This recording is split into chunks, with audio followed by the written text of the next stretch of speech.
Welcome to How to Find More Direct Clients Than You Can Poke a Stick At podcast, a mix of both solo episodes and expert interviews. Our ideal listener is an early career, ambitious, and passionate online language services provider. She is committed to professional growth and achieving success in the fiercely competitive translation and interpreting industry. She balances multiple responsibilities with resourcefulness, values mentorship, is open to learning, and investing in her professional development journey. She embraces technology and seeks to optimize workflow, eager to connect with like-minded peers and build out her professional network. She is determined to overcome challenges and become a sought-after freelance translator. And here's your host, medical translator and translator business mentor, Jason Willis-Lee. And welcome to How to Find More Direct Clients, a podcast hosted by myself, Jason Willis-Lee. This is the show that makes digital marketing easier and more fun using the perfect combo and just the right dose of business strategy and tech. I'm your host, Jason Willis-Lee. I'm a digital marketing specialist, and today I'm very thrilled to welcome my guest, Barb Davids. Barb is a highly experienced SEO strategist, and she brings a very unique perspective to our discussion today. Barb, welcome to the show. Thank you for being here. Thank you, Jason, for having me. I'm excited to talk about the subject. I love talking about it. So thank you so much for coming on. Can you tell us, just as an icebreaker, about a little bit about you personally and your business journey in SEO and your unique vision for the future of SEO and digital marketing in general? Yes, I will give you the short story. So I worked in corporate for a while, decided I didn't want to, and then I built my own business, helping other people get found online, and then ended up taking it on the road so that I could work anytime, anywhere. So I travel around so I can visit family and friends, and since I can live and do my job out of the laptop, it works really well being able to help more people as well. I'm usually a runner. I actually just got myself injured a couple days ago, so that's been really fun. Kind of sad about that, but yeah, so then I do SEO, and I think it is a misunderstood topic is what it is. And so I aim to help people try and make sense of it and figure out like just the direction to go, because it's not rocket science. It really isn't. It's just a matter of getting a strategy in place and then taking and moving it forward. And then it kind of combines really closely with content marketing. And I think in the future, I don't think it's going away, but I think it's going to change. And right now, I think the thing that I would stress for people is that the diversity in marketing is probably a good thing to do. So while I don't do all of the marketing, I do think it's a good idea to explore those options. I know sometimes it just doesn't work depending on the industry that you're in, but I think diversity is going to be really key moving forward. Yeah, I'm so happy to have you on. On-page SEO is something I talk about. I'm on a mission to get translators being more entrepreneurial and just getting shining light on their activities. And it's a tough market. We're battling with AI, which is decimating some parts of the industry. People are leaving. So let's talk about some people are leaving, not everyone. Let's talk about organic lead gen with SEO. Could you discuss an initial strategy for, a very quick strategy for maybe somebody listening who's not as versed with SEO as you and I am, to attract target clients? So all of my people are service providers. They're providing a service of translation, interpreting. We may have some copywriters listening. How can they just get a quick and ready strategy up and running that they can build out over time? What would you advise? 3 sort of quick tips. Sure. So the really short answer revolves around the idea of not being able to just put up your website and think that somebody's going to come find it. So you have to put stuff out there in order for people to find your website. Yeah. And the easiest way to do that, and the very shortest way, is just to create blog posts. And then inside of those blog posts, you create what are called lead magnets. And these are things that you provide of value to the person that hits the website and in exchange for their email address. So like on my website, you'll see PDFs, some checklists, things like that. So you provide something that they will give that, then you can get them into your newsletter, and or at least you get their email address. Maybe you don't have a newsletter yet, but then you have a way to reach out to them one-to-one versus kind of like one-to-many. And this person is in fact directly interested in what you have to say because they gave their email address in order to get that lead magnet. So by building out the blog posts and then finding a way to get them into your like your environment or your aura, whatever, to show how you can help them. That's probably the best way and easiest strategy.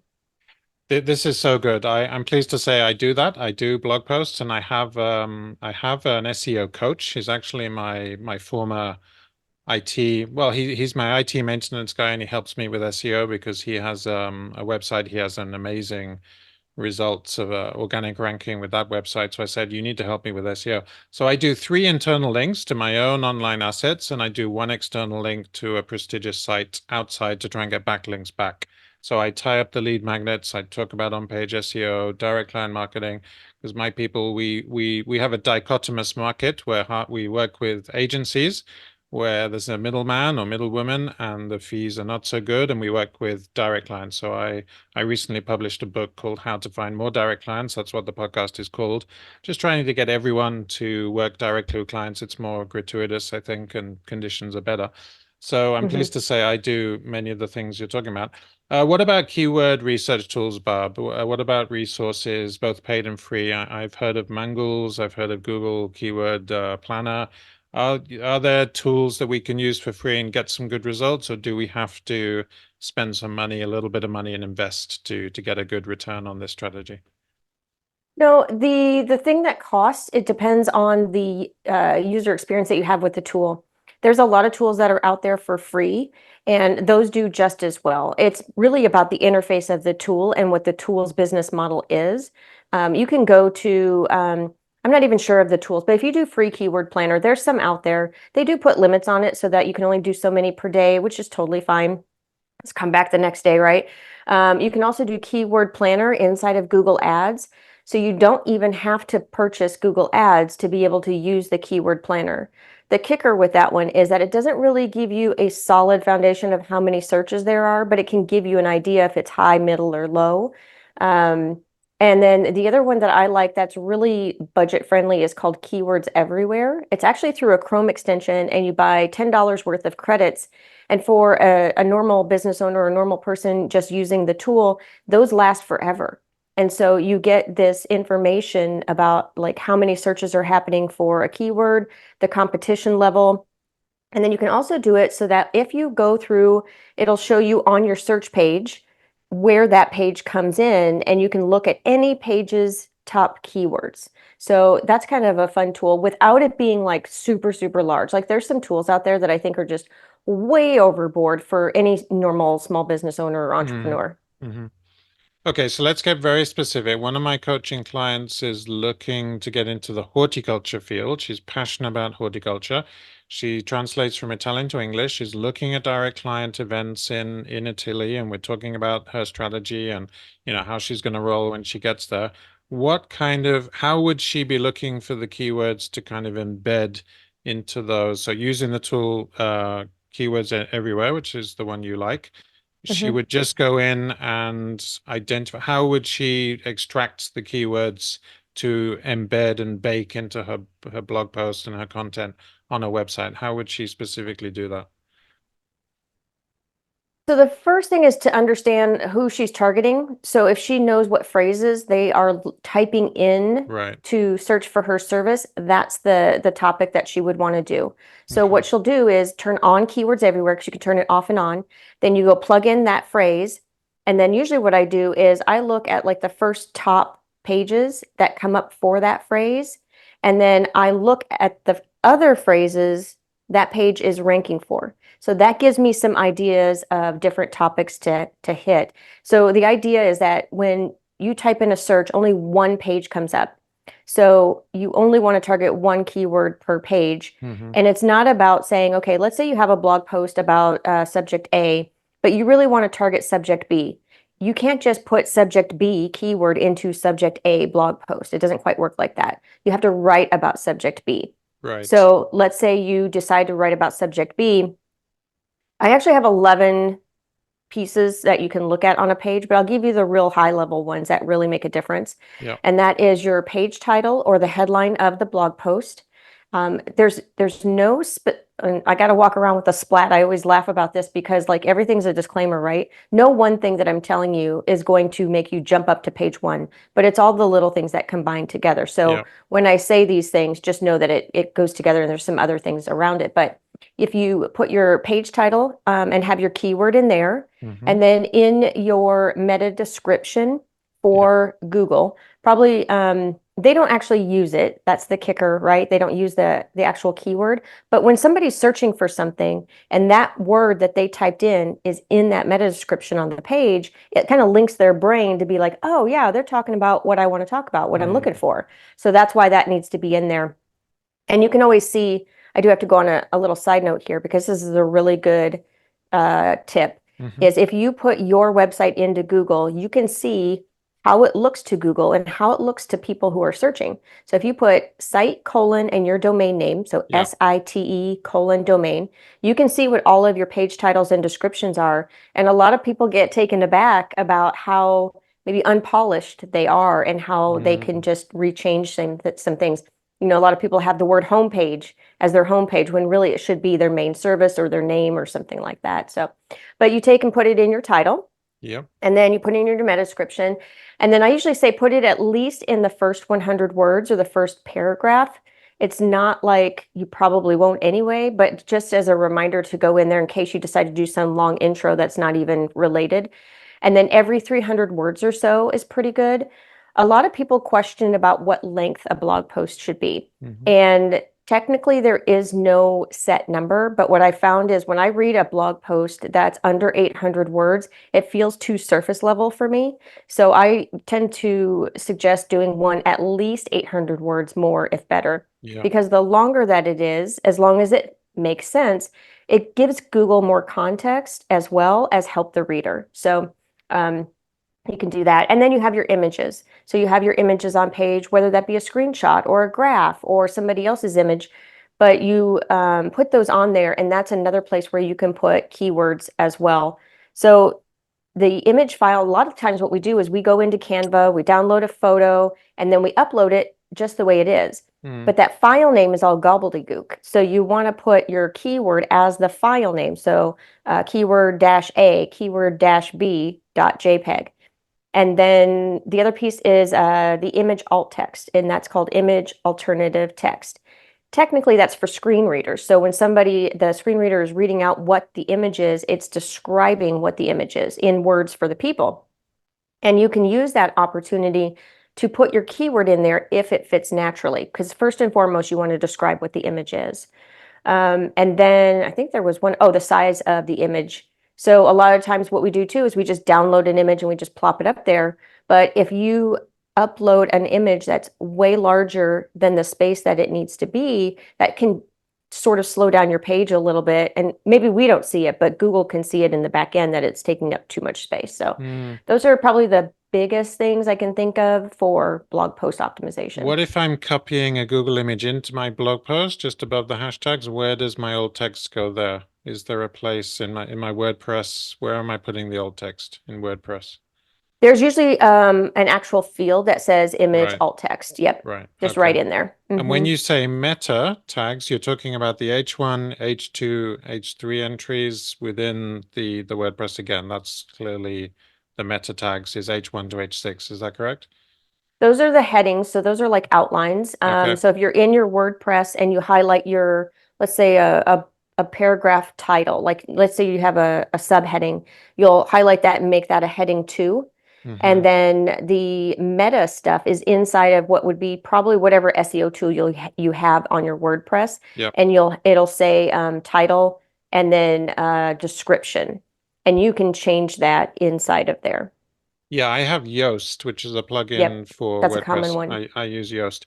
And when you say the sitemap, that's indexing the site for Google. So Google comes around crawling and we need sort of revolving content. I've done that. I've seen some very nice results with my own website, indexing on Google, and now it's just a question of, putting rocket fuel on that and trying to get it up. I tend to do blog posts up to 1,200 words. I like what you That's said great. about the 800. So at least 1,000, if not to say 1,200. So that's amazing. That's amazing. So So my next question, I was going to ask you how you incorporate SEO into blog posts. You kind of touched on that already. Hmm. So it's a question of getting the title correct, getting in a keyword baked into the title, getting the Hmm. meta text right, getting the headings right, getting Hmm. the alt text right. So this is all, this is all things we can do ourselves with a pretty Correct. good, or we can hire someone like yourself to do it for us. Um, what kind of results are you getting for your clients? I mean, if we do an intentional strategy on this, what kind of traffic increase, organic traffic increase are we looking at? Is it sort of, hundreds of percent more views? I mean, I'm always talking about forcing traffic and eyeballs to our online assets, and this Hmm. idea, I've seen so many people do the website and then just forget about it, and it just gathers dust on the digital shelf. Yeah. Nobody's Yeah. really looking at it. What kind of outcomes, positive outcomes, are you getting for your clients with this? Yeah, I've seen all kinds of numbers. It just depends on industry. So anywhere from 200% to 400%.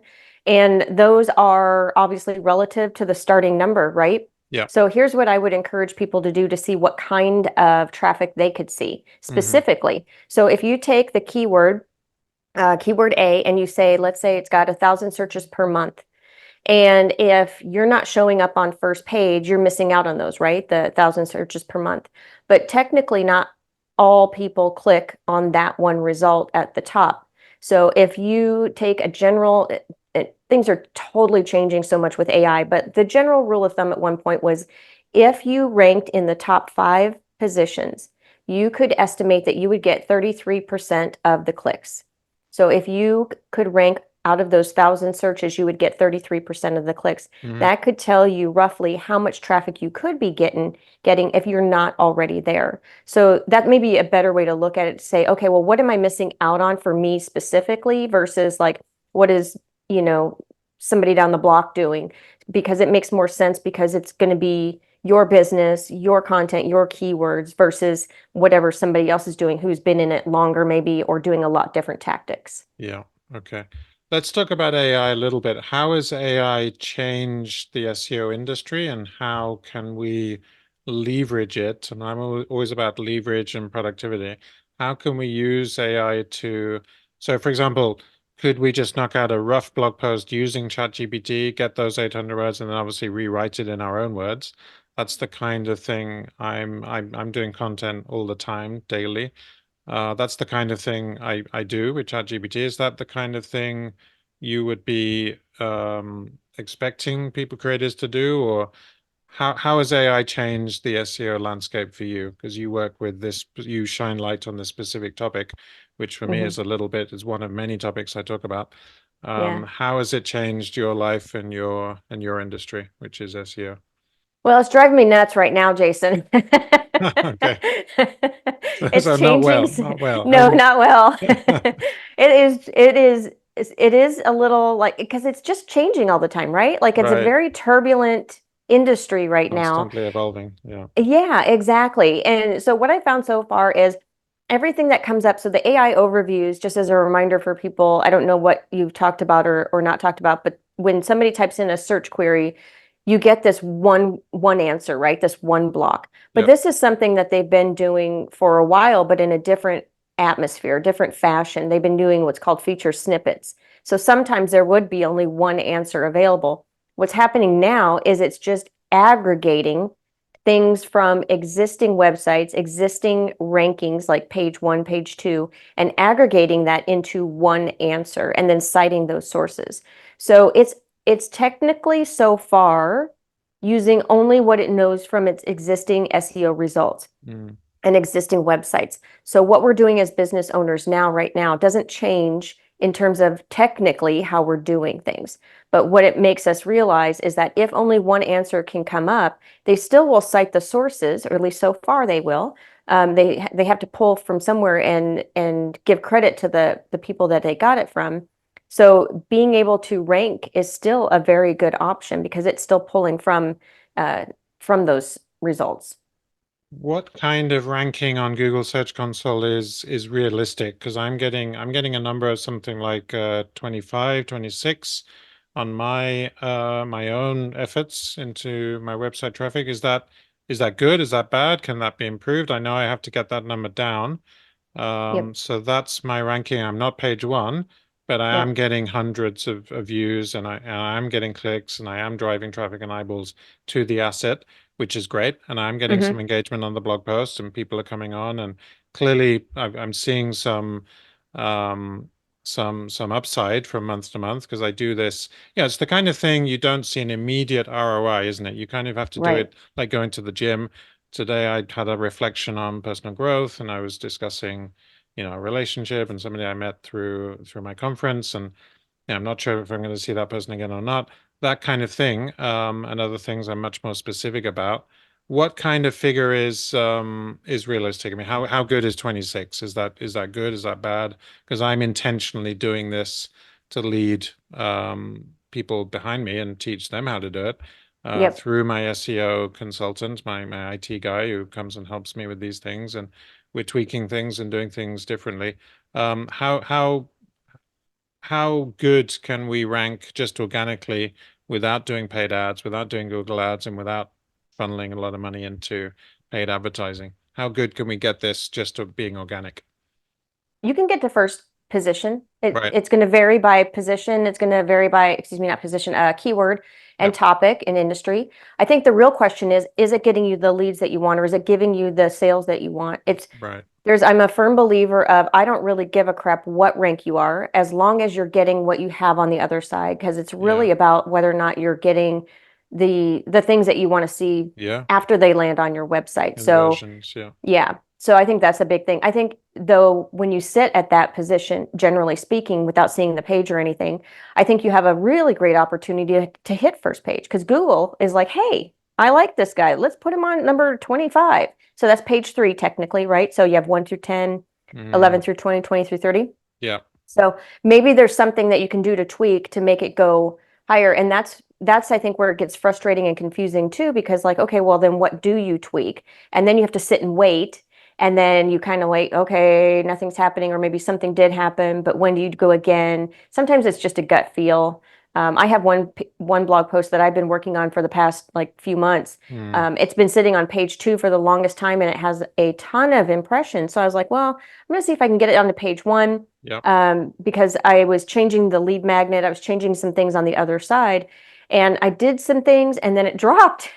Mm, But that's what can happen, right? So then I did something else and interesting. now it's come back up, Yeah. and now I'm going to try something else and see if I can get it to get even higher. So it is a long game for sure. And it's not that SEO specifically is the long game, right? It's the waiting and Yeah. seeing the effects from it that take a while. So it sounds like I'm on page 3 with Hmm. 26. I mean, if it's 1 to 10, 11 to 20, I'm on page 3. So I've still got, space to improve, margin to Hmm. improve. One of the people I listen to, a guy called Daniel Priestley of Dent Global, he always says everything comes downstream of lead generation. If you're not getting the leads, you're not getting the sales, right? I mean, you need Right. leads and people, traffic, and what needs to happen once we're getting the traffic and we're getting people. So I'm at the stage of helping people just build out their online assets. And I typically work with people maybe 3 to 5 years into their careers, and they're just building out their initial assets, and which have to be good these days because it's a very competitive industry. There is lots of AI. A lot of people are doing good enough translations using the free tools, so we have to be really on the ball to stand out. What needs to happen once we are getting the traffic, once the lead magnet is downloaded, what then needs to happen on the journey? How do we get the conversion and what you were saying about turning it into revenue and sales? What needs to And happen that there? Yeah, that's where we really need to understand the pain points or what that reader is going through, and Right. to convince them with copy that we know what they're going through and that we can help them, and here's how. Now, they might not be ready to purchase or to work with you right away, and that's why getting them in your newsletter or having them follow you on social or do something is Yeah. really helpful so that you can build that relationship. And if you get them in a newsletter, you can continually talk to them and say, hey, here's something else that I think that you might be struggling with. Here's how I deal with it, or here's how you can deal with it. And it's just about, it's basically marketing and not trying to sell them your service, but be able to say, hey, this is something I can help you with. And I think Mm, that's where the copywriting, which I am definitely I have a copywriter. Like there's no way I'm a copywriter. Mm, But that's where the words that are on your website make such a huge difference. Like just being able to yeah, yeah, connect with the reader and then get them to like talk with you. That's where the lead magnet comes into play too, right? Like, right. okay, maybe there's a checklist you can give somebody, maybe not something too overwhelming.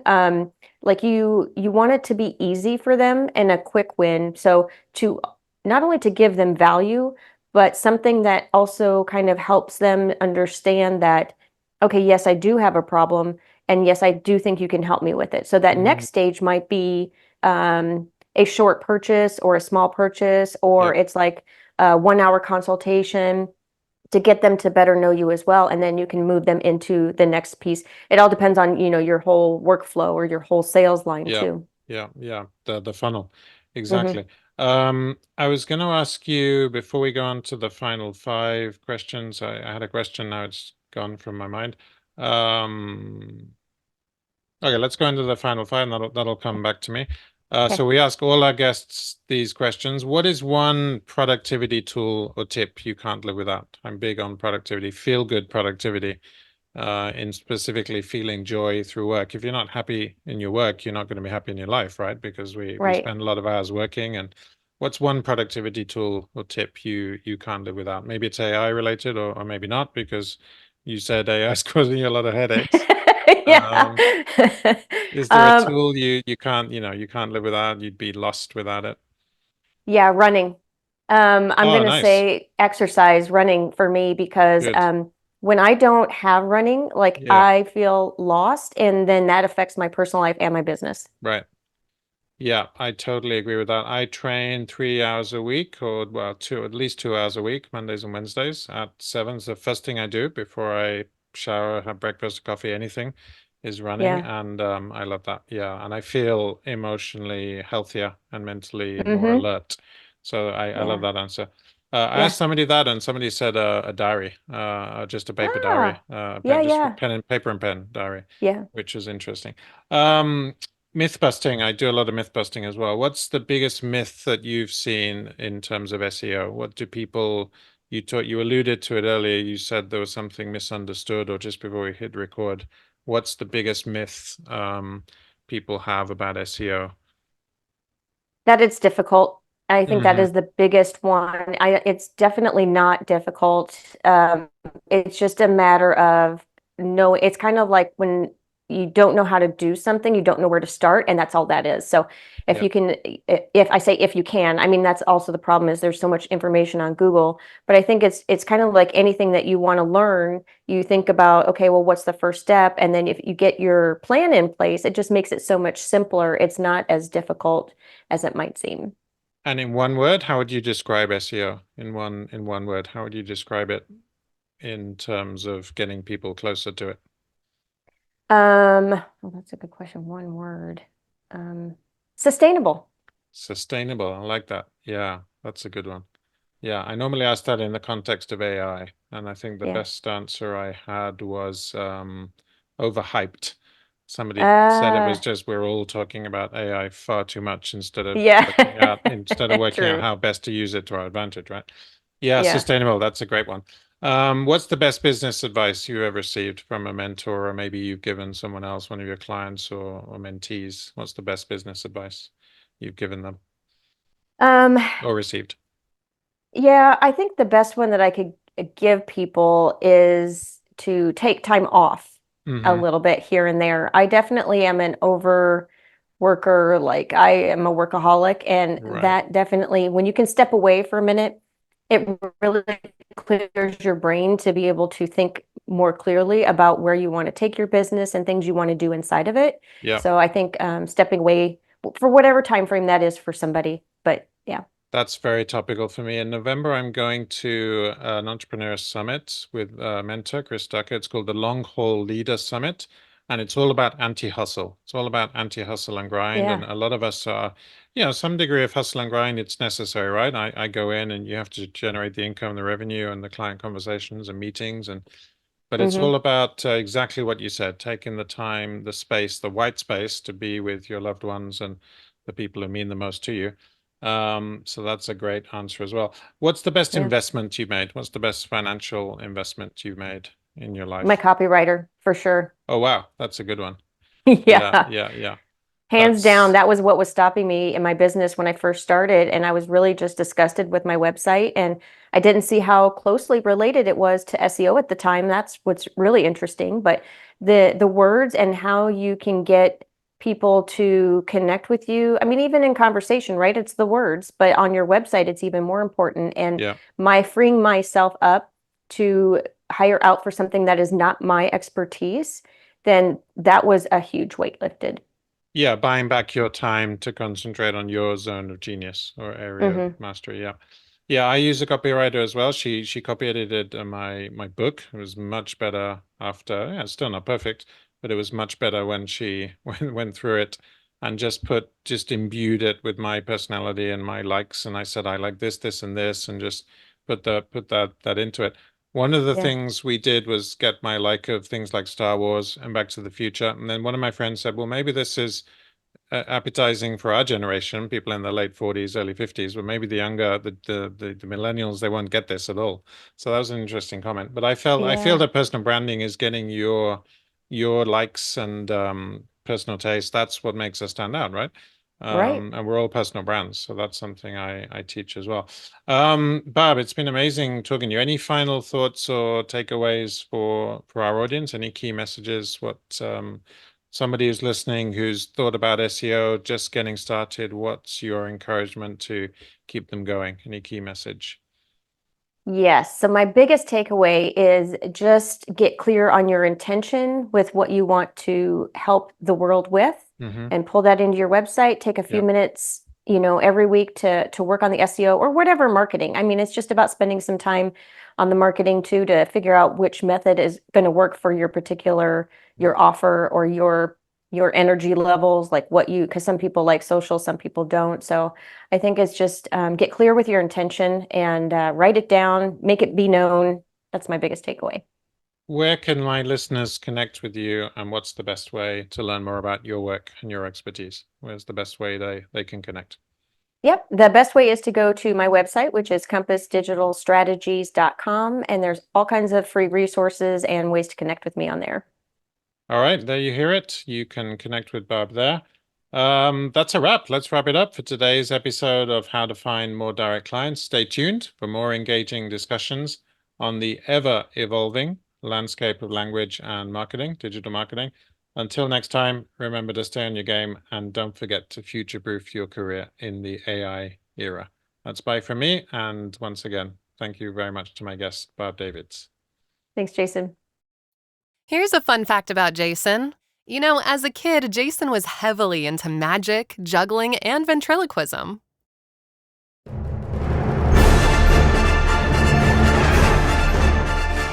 Thanks for tuning in to the How to Find More Direct Clients Than You Can Poke a Stick At podcast. We'll be back soon. In the meantime, why not head over to www.entrepreneurialtranslator.com to access all our tools and resources to monetize and future-proof your freelance translation business. And don't forget to hit the plus button in Apple Podcasts or iTunes, or subscribe in Spotify to be notified when new episodes drop. For regular tips and insights, business strategy, or marketing techniques straight to your inbox, please sign up at www.entrepreneurialtranslator.com.